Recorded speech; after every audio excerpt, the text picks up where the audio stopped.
Hello दोस्तों आज के वीडियो में हम ऐसी यूनिवर्सिटी के बारे में बात करेंगे जो स्टैब्लिश तो सिर्फ 2005 में हुई है, लेकिन कनाडा में इंटरनेशनल स्टूडेंट्स को एंट्री दिलवाने में इसका रैंक नंबर 1 है। जी हाँ दोस्तों, ये वर्ल्ड रैंकिंग में तो कहीं स्टैंड आउट नहीं करती है, लेकिन ये कनाडा में 5 स्टार रेटिंग लेने वाली कनाडा की तीसरी यूनिवर्सिटी और ब्रिटिश कोलंबिया की पहली यूनिवर्सिटी एंड पूरे नॉर्थ अमेरिका एंड कनाडा में इस तरह की सिर्फ 7 ही यूनिवर्सिटी। जी हाँ दोस्तों, मैं बात कर रहा हूँ यूनिवर्सिटी ऑफ कनाडा वेस्ट की, जिसमें एडमिशन लेके कई लोगों ने कनाडा में अपने पीआर सिक्योर करे हैं, कई लोगों ने वहां पर अच्छे अपने करियर बनाए हैं। एंड 2019-20 में तो मैंने भी उस यूनिवर्सिटी में एडमिशन ले लिया था। मेरी जाने की तैयारी भी हो गई थी, लेकिन मेरे कुछ निजी कारणों की वजह से मैं उधर जा नहीं पाया। तो दोस्तों, आज के वीडियो में हम सारी बातें करेंगे और खोलेंगे पूरा कच्चा चिट्ठा on University of Canada West. तो दोस्तों, अगर रैंकिंग से शुरुआत करें तो जैसे मैंने पहले बताया कि वैसे तो ये वर्ल्ड रैंकिंग में कहीं स्टैंड आउट नहीं करती है यूनिवर्सिटी, लेकिन फिर भी इस यूनिवर्सिटी को जो है 5 स्टार रेटिंग मिली हुई है क्यूएस स्टार रैंकिंग में। इसका इंफ्रास्ट्रक्चर, इसका लोकेशन, इसकी एम्प्लॉयबिलिटी, इसके कोर्सेज, ये सारे के सारे A1 क्वालिटी के हैं। इसके अलावा भी यूनिरैंक्स ने इनको रेटिंग दी है 98 in Canada, 1483 in North America and world ranking में ये स्टैंड आउट करती है 3347। इसके अलावा एजू रैंक ने भी इनको रेटिंग दी है 87 in Canada, 1803 in North America, 15वां रैंक है इसका ब्रिटिश कोलंबिया में और तीसरा रैंक है इसका वैंकूवर। अब ये यूनिवर्सिटी वैंकूवर में ही लोकेटेड है। पूरे वैंकूवर में सिर्फ 3 ही यूनिवर्सिटी है जिसमें इसका तीसरा नंबर ही।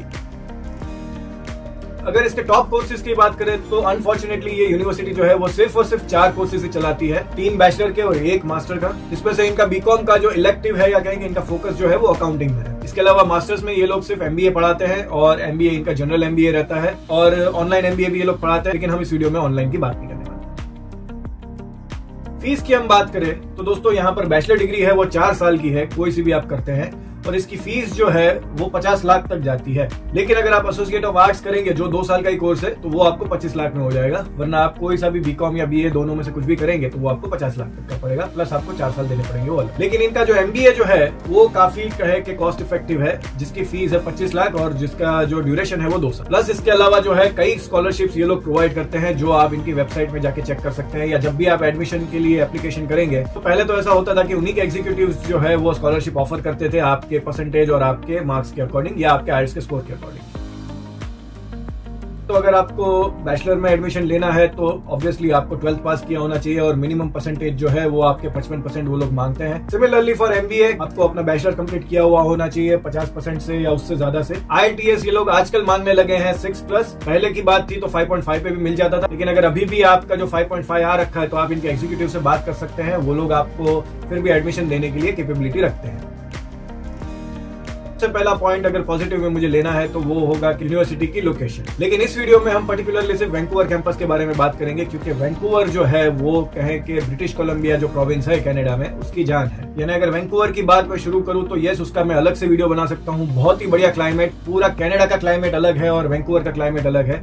ना ज्यादा ठंड होती है ना ज्यादा गर्मी रहती है, बहुत ही बढ़िया क्लाइमेट रहता है। फुल्ली डेवलप्ड सिटी है, तो वहां पर आप जाएंगे तो पार्ट टाइम जॉब्स की या अकोमोडेशन की या किसी भी चीज की आपको दिक्कत होने के चांसेस ऑलमोस्ट ना के बराबर है। ना ट्रांसपोर्ट की तकलीफ, ना कोई खाने पीने की तकलीफ, आपको कोई तकलीफ वैंकूवर में तो नहीं आने वाली। इसी के साथ आप जब भी अपनी पढ़ाई कंप्लीट करेंगे तो पूरा चांसेस है कि आपको वहीं के वहीं जॉब भी मिल जाएगी। फिर इसके बाद सबसे बड़े पॉजिटिव पॉइंट की अगर मैं बात करूं तो वो है इनकी एजुकेशन क्वालिटी। जी हाँ दोस्तों, इनका एजुकेशन क्वालिटी जो है वो बहुत ही हाई क्लास है एंड जो यूनिवर्सिटी का जो स्टाफ है, लेक्चरर्स है, प्रोफेसर्स है, ये हाईली एक्सपीरियंस्ड है, क्वालिफाइड है, बहुत ही बढ़िया सपोर्ट प्रोवाइड करते हैं स्टूडेंट्स को, पर्सनल लेवल पे आपसे इंटरेस्ट लेते हैं और आपकी पढ़ाई में ध्यान देते हैं। प्लस आपको जितनी हो सके उतनी हेल्प करते हैं अपने असाइनमेंट में और आपके एकेडमिक्स में। ये बातें जो है मैंने स्टूडेंट फोरम से ही निकाली है, प्लस मैंने कई स्टूडेंट्स के इंटरव्यू देखे वहां से निकाली है, और ये एक चीज सबसे पहली जो कॉमन निकल गई वो यही पॉइंट था। कि तीसरा पॉजिटिव जो है कि भाई इनके क्लास साइजेस काफी छोटे हैं। अगर हम टीचर टू स्टूडेंट रेशियो की बात करें तो वो 1 टीचर पे 5 स्टूडेंट का बन रहा है। ये इन्होंने अपनी वेबसाइट पे लिखा है, लेकिन खैर मैंने जितने भी स्टूडेंट से बात करी, उनसे इनके इंटरव्यू लिए, तो उन्होंने कंफर्म किया कि भाई कि ये पूरा सच नहीं है। एक्चुअल में 20/1 हो सकता है, एक टीचर पे 20 स्टूडेंट। हालांकि इस चीज की दिक्कत हम इंडियन स्टूडेंट्स को तो शायद नहीं आनी चाहिए, क्योंकि हमारे यहाँ इंडिया में एक टीचर जो है वो 50-60 बच्चों को तो एक साथ पढ़ा ही रहा होता है। फिर तीसरा अगेन लोकेशन के साथ ही जुड़ा हुआ है वैंकूवर। इनका जो कैंपस है वो जो है वो इंडस्ट्रियल हब के एकदम या तो सेंटर में है या बीचों बीच लगा हुआ है या बहुत ही नजदीक एस्टेब्लिश हुआ है। सारी जो भी कहें कि कॉर्पोरेट कंपनीज है, ग्लोबल कंपनीज है, वो इनके कैंपस के आसपास ही लोकेटेड है या कहें कि बहुत दूर नहीं है। तो बहुत सारी यूं कहें कि कैंपस के आसपास ही आपको नेटवर्किंग अपॉर्चुनिटी मिल जाती है, बिजनेस अपॉर्चुनिटीज मिल जाती है, जॉब्स अवेलेबल हो जाती है। आपको इंटर्नशिप करना है, आपको प्लेसमेंट चाहिए, इंटरव्यू देने जाना चाह रहे हैं, सब कुछ आप कैंपस या उसके आसपास ही सब आपको मिल जाएगा। तो 5वां पॉइंट है, जो भी हर स्टूडेंट ने या जितने भी फॉरम मैंने चेक किए या जितने भी जगहों पर मैंने इंक्वायरी करी, वहां पर से निकल के आया कि इनका करियर सेंटर जो है बहुत ही स्ट्रॉन्ग। जी हाँ दोस्तों, इनका एक डेडिकेटेड करियर सेंटर है जो कि एक्सपीरियंस लोग चला रहे हैं वहां पर, और ये लोग बहुत ही एक्सटेंसिव लेवल पे आप लोगों की हेल्प करते हैं, आपके सीवी राइटिंग में, आपके कवर लेटर राइटिंग में। इसके अलावा आपकी पोर्टफोलियो कैसे बिल्ड करना है, आपको अपनी पर्सनालिटी कैसे बिल्ड करनी है। इसी के साथ ये लोग कई रिसोर्सेज आपको प्रोवाइड कर देंगे अगर आपको इंटरव्यू के लिए जाना चाह रहे हैं, अगर आपको नेटवर्किंग करना चाह रहे हैं। इन शॉर्ट, अगर आपको कोई भी तरह की प्रोफेशनल हेल्प चाहिए होगी तो ये सारे रिसोर्सेज आपके लिए अवेलेबल करा सकते हैं, या फिर आपको पूरी की पूरी गाइडेंस दे सकते हैं कि भाई आप वो कैसे अरेंज करेंगे। इसी के साथ इनका प्लेसमेंट सेल भी बहुत ही तगड़ा है, बहुत सारी कंपनियां प्लेसमेंट के लिए आती है, वरना ये लोग जो है वो आपको प्रोवाइड करा देते हैं वहां का रास्ता। इस मामले में भी स्टूडेंट्स का जो फीडबैक आया है वो बहुत ही स्ट्रॉन्ग आया है। फिर इसके बाद बात करें तो वो है इनकी फैसिलिटीज की। या दोस्तों, कैंपस जो है या बिल्डिंग्स जो है वो बहुत ही मॉडर्न इसका इंफ्रास्ट्रक्चर है, बहुत ही मॉडर्न आर्किटेक्चर इन्होंने रखा है, वेल बिल्ड है, वेल इक्विप्ड है, पूरे सारे मॉडर्न मशीनरीज और सारे इक्विपमेंट्स लगा रखे हैं इन्होंने, एंड देखने में काफी अच्छा लगता है, फील गुड फैक्टर आता है कैंपस में जाते ही। एंड यही वो एक बड़ा रीजन है कि भाई इसको QS स्टार में 5 स्टार रेटिंग मिली हुई है। इसके बाद जो एडवांटेजेस में जो स्टूडेंट ने ही बताया है कि भाई वो है यहाँ का डाइवर्स स्टूडेंट बॉडी, या कहें कि स्टूडेंट में डाइवर्सिफिकेशन। जी हाँ दोस्तों, 45 से भी ज्यादा कंट्रीज के स्टूडेंट जो है वो इस यूनिवर्सिटी में एडमिशन लेते हैं। बहुत ही बढ़िया डाइवर्स कल्चर मिलता है, कई लोगों के साथ आपको इंटरेक्शन करने का मौका मिलता है, एंड सारे लोग मिलकर एक बहुत ही बढ़िया एनवायरमेंट क्रिएट करते हैं यूनिवर्सिटी में, तो पढ़ाई के लिए बहुत अच्छा रहता है। आपको एक्स्ट्रा करिकुलर एक्टिविटी करना चाह रहे हैं तो वहां भी आपको कह के सपोर्ट मिलता है, मजा आता है इन शॉर्ट डिफरेंट कल्चर्स के डिफरेंट स्टूडेंट्स से बात करने का, उनके साथ एक्टिविटीज करने का, उनके साथ हैंग आउट करने का। फिर इसके बाद अगर बात करें तो भाई वो है कि भाई इनका एक्सेप्टेंस। जी हाँ दोस्तों, इस यूनिवर्सिटी में अगर आपने एडमिशन की एप्लीकेशन दी है तो आपके पूरे के पूरे चांसेस है कि आपको इसमें एडमिशन मिल जाएगा। जी हाँ दोस्तों, इस यूनिवर्सिटी का एक्सेप्टेंस रेट है 80%। एंड मैं अगर अपने पर्सनल एक्सपीरियंस से ये बात रखूं तो इनका जो एडमिशन स्टाफ जो है वो काफी आपकी हेल्प करता है और काफी रेगुलर फॉलो अप करता रहता है। तो ऐसा नहीं है कि भाई आपने एप्लीकेशन कर दी तो फिर जवाब ही नहीं आएगा, जी नहीं, इनका एटलीस्ट रिस्पॉन्स रेट भी काफी अच्छा है। एटलीस्ट पहले तो हुआ करता था, आजकल का कुछ ज्यादा जानने नहीं मिला है, लेकिन अगर आप में से किसी ने एक्सपीरियंस किया है, एप्लीकेशन करी थी, इसी साल करी थी, अभी कर रहे हैं, तो आप लोग अपना एक्सपीरियंस जो है कमेंट बॉक्स में प्लीज शेयर करिए हमारे साथ। एंड आखिरी जो चीज जो मुझे बहुत अच्छी लगी इस यूनिवर्सिटी की वो है कि इनके हर 3 महीने में एक इंटेक अवेलेबल होता है। जी हाँ दोस्तों, किसी भी फॉरेन कंट्री में या कहें कि इंटरनेशनल यूनिवर्सिटीज में जनरली 2 ही इंटेक अवेलेबल होते हैं, एक सितंबर इंटेक, दूसरा जनवरी इंटेक। लेकिन ये शायद वर्ल्ड में अपने आप की इकलौती यूनिवर्सिटी होगी जहां पर साल के 4 इंटेक होते हैं, हर 3 महीने 4 महीने में एक इनका इंटेक अवेलेबल होता है, और स्टूडेंट्स की हर वक्त भरमार लगी रहती है एडमिशन के लिए। अगर आपने अप्रैल के लिए एडमिशन लिया था तो मोस्ट प्रोबेबली चांसेस है कि अगर अप्रैल में ना मिला तो आपको सितंबर में मिल ही जाएगा। एंड किसी रीजन से आपका अगर वीजा में डिले हो जाता है, कुछ भी हो जाता है, तो आप अपना एडमिशन जो है वो नेक्स्ट इंटेक के लिए डिफर भी कर सकते हैं।